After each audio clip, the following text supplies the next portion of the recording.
Sourde. Et il me reste encore à peu près 20 minutes de route. On y est bientôt. C'est un peu bruyant, hein. Donc les gars, on se retrouve chez lui et on voit ça ensemble. Le petit déjeuner important. Et jamais sans son petit oasis pour rafraîchir, bien sûr.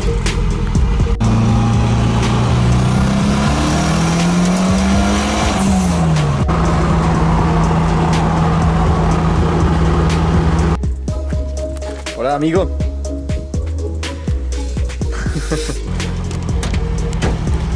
Mais Lucien est en train de travailler sur les démarrages. J'aime bien jouer à Tetris. Déjà d'attaque. Ouais, il aime bien jouer à Tetris. Enfiler les cases, c'est ça.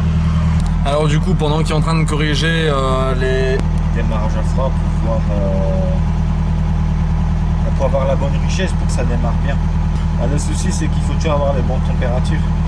Donc là normalement ça devrait aller à froid. Ça devrait aller. D'accord. On verra ça. Donc si ma voiture elle démarre pas la prochaine fois que je veux la démarrer, ce sera de ma faute. Voilà, c'est ça. Donc là pareil niveau ralenti. Je vois que la FR est passée de 13 tout à l'heure et là il est en train de monter petit à petit, de se rapprocher vers les 15. Ça c'est ce qu'il faut au fur et à mesure que la voiture chauffe, hein, c'est ça? Ouais, c'est ça. Ouais, c'est ça. J'aime bien ça pour venir. Et donc là l'échappement est a priori à 420 degrés. 420 degrés, c'est bon, c'est le ralenti. Mais après tu verras, dès qu'elle va devenir plus pauvre ici, ben là tu as la température GT qui va augmenter. Donc en gros ici, dès que ça va se rapprocher des 15 par exemple, ouais. Ici ça risquerait de s'approcher des 500, 550 par exemple. Voilà, un truc dans le genre. Faut toujours tenir compte de ça, la recette principale. Comme c'était prévu, on va aller avec Lucien du coup faire un tour. Et on va peaufiner un petit peu ma carto pour voir si tout est bon par rapport à la deuxième, ce qui a priori était le cas. Et on va aussi faire la 3 du coup, pour dire que les richesses soient bonnes quand je suis en troisième et que je suis en pleine charge, quoi. Du coup je vais repasser de l'autre côté. Ouais. Merde alors. Dommage. Dommage. Donc là le fait que tu montes à 18, c'est pas ça qui fait qu'on est monté à 680 en température. Si. Si c'est ça. Si c'est ça. Parce que là on tombe plus court. On n'est pas en charge. Ah oui d'accord, c'est parce qu'après il y a le facteur, ouais, il y a le facteur charge. Donc là t'as vu ce qu'il fallait que tu modifies là. Ouais, j'ai vu en fait qu'il y a une petite... il y a quelques cases en fait. Oublions pas, ici c'est une voiture pour le drift. Donc je vais plus te privilégier le couple que plutôt faire un truc parce que c'est toujours un petit peu plus pauvre et que ce soit plus économique. Nous c'est pas ce qui nous intéresse ici. Ce qui nous intéresse c'est que tu as du couple et tu as du répondant. Donc dès que je vois qu'il y a des cases qui merdent, c'est là que je vais corriger en fait. D'accord. Normalement ça je suis censé le faire sur un banc. Donc là en fait au niveau de la FR, quand je suis en pleine charge à 1 bar, donc en troisième, je prends des pics à 13,5 niveau FR, alors que normalement je devrais être à peu près à 12,5. Voilà. Donc du coup là Lucien est en train de paramétrer justement le mélange, si j'ai bien compris, de façon à ce que je tourne dans cette tranche donc de 12,5. Voilà. Prêt pour le prochain test, comme tu veux. Je te dirai quoi. Ça marche. Température d'échappement pour l'instant on a 880 normal. Pour l'instant normal c'est bon. D'accord, ok. 900 degrés, tu peux essayer la 3. Je peux essayer la 3? Ouais. C'est parti.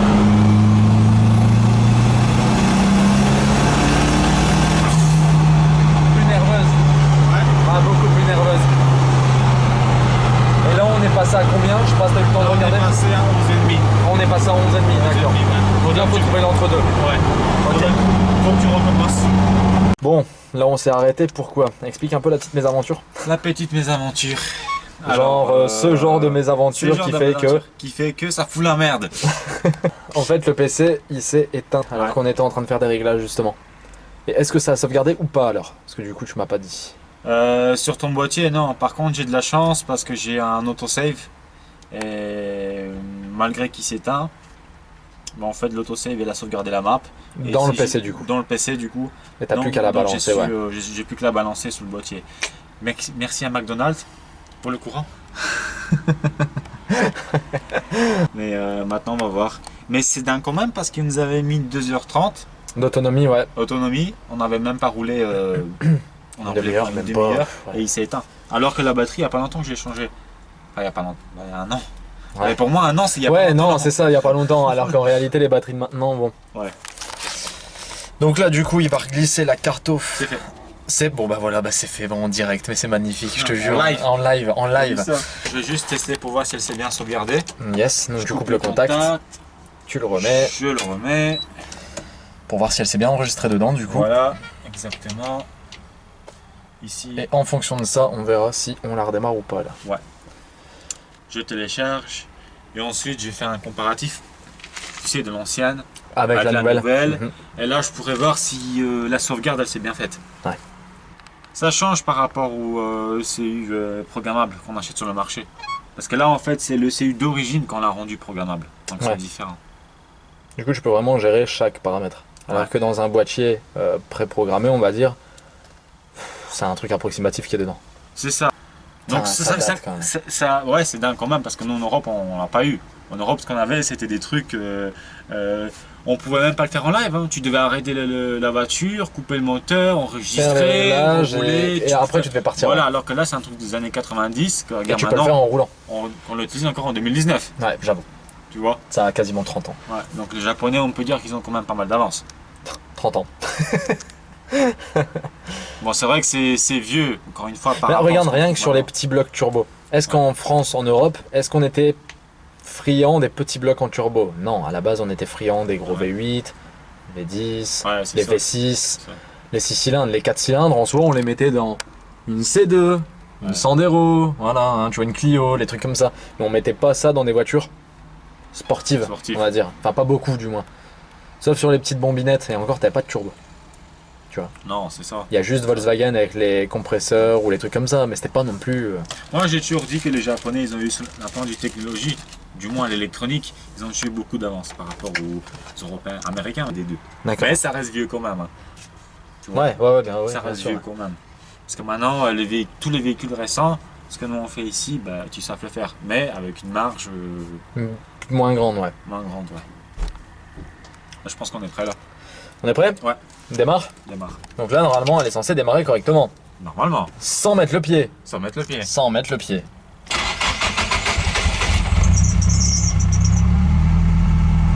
Mieux. Ouais. C'est déjà mieux. Il y a mieux, ouais. C'est bien qu'il y avait un truc qui avait coincé. Là, on est déjà un peu mieux. On est plus autour des 15. Et là, elle est plus stable. Ouais, là, c'est mieux. Alors là, on est sur une aire d'autoroute. Alors, pourquoi? Parce que là, Lucien va me faire ce genre de modification qui va faire tu vois quoi? En fait, c'est parce que avant, quand j'avais ma voiture au tout début, le montage des durites était mal fait et du coup, en fait, ma dump valve déclenchait pas. À l'époque, j'y connaissais rien. C'est Lucien qui, quand il l'a entendu, m'a dit mais mec, t'as pas de dump valve? Ah bon? Non, c'est pas branché, c'est pas connecté. D'accord. Mais c'est vrai que j'aimais bien le son particulier du retour d'air dans la turbine de turbo. Du coup, juste pour le fun, il me dit que ça va super vite à faire. Donc, On va le faire, mais il y a juste un truc que je tiens à le dire, parce que je suis sûr qu'il y a des gens qui vont dire ouais, mais quand t'as plus de dump valve, ça va faire tout, et ensuite tu vas niquer les paliers du turbo, parce que l'air n'est plus évacué, bon, blablabla. C'est bon, on le sait que ça va niquer le turbo, mais le truc, c'est pas ça. C'est que on tourne pas à 4 barres non plus. Hein? Bon. C'est il y a juste. ça, on tourne pas à 4 barres. Puis il y a aussi le fait que un turbo comme ça va faire en utilisation normale. Je te dis, sur une voiture d'origine, genre tu roules normalement tous les jours.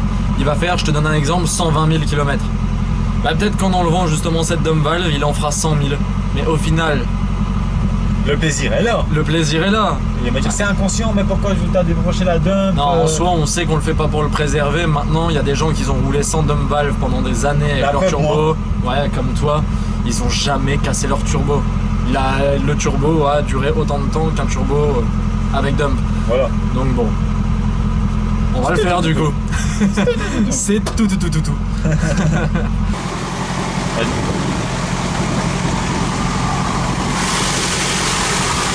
Alors, moteur tournant, ça va aller? Ah, c'est mieux de le couper. Eh bah vas-y, je t'en prie. Ce qu'il va falloir ici, c'est. On a de quoi boucher? De quoi boucher? Ouais, on a bouché ça. Y'a pas? Y'a pas la vis là que tu l'avais tout à l'heure? Si, mais je sais pas si elle va boucher, à mon avis non. Bon, parce qu'on n'a pas testé, mais Ouais. démarrage à chaud maintenant. Démarrage à chaud. Avant le démarrage à chaud, je tiens à dire que ça ne fera pas ce tu parce que j'ai pas trouvé de vis assez gros. Donc on va faire ça chez Lucien, mais on verra ça après. Ouais. Démarrage à chaud maintenant du coup. Alors démarrage à chaud, on est à 520 degrés a priori en température d'échappement. Est-ce que ça démarre au quart de tour? Sans accélérer. Sans accélérer. C'est déjà bien. C'est déjà bien. C'est mieux. Avant ça faisait quoi? C'est reparti. Oh bah avant ça faisait... Ouais. Puis je vais reprendre une deuxième fois.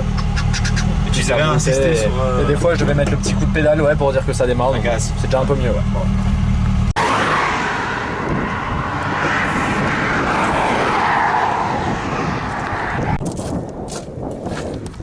Et donc là, qu'est-ce que tu vas boucher alors? Non, la voiture elle n'a pas de vis cachée.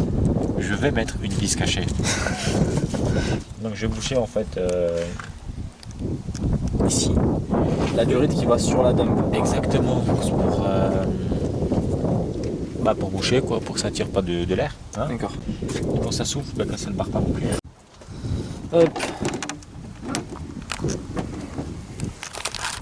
Pour ceux qui ne savaient pas comment on faisait, c'est le moment d'aller tester. Ouais. T'as pas accéléré? J'ai pas accéléré. Donc ça va. Ouais. Ça démarre bien. Alors? Ouais, c'est très différent. C'est très différent même. On va mettre les warnings, on va le laisser passer. Tu veux faire quoi? Ah, police. Police. Ils vont s'arrêter. Ouais. Ouais. Bon.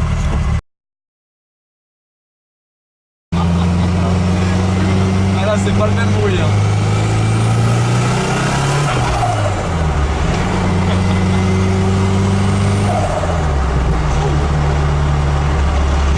On va en mettre une à fond du coup pour voir. Comment? On en met une à fond pour voir. Vas-y. Je t'en mets pour combien? Bah, comme tu veux.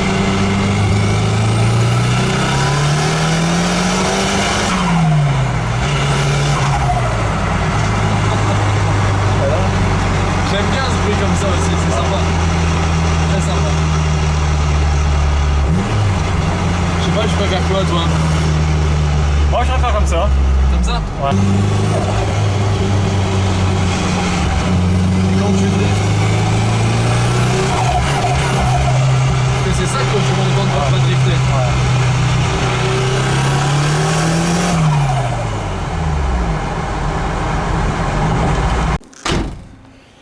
Bon, ben voilà, retour à la maison.